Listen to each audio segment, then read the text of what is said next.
Вот видите, черная полоса, белая и черная. Вот это максимальный уровень.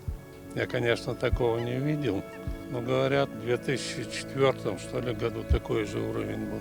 Последние 2 года вообще засуха здесь сильная, и плюс еще его сильно сбросили, ремонтировали слив.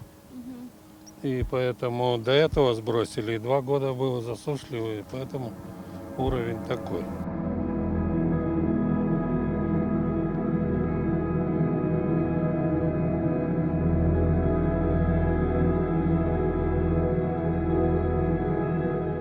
Я хищников ловлю.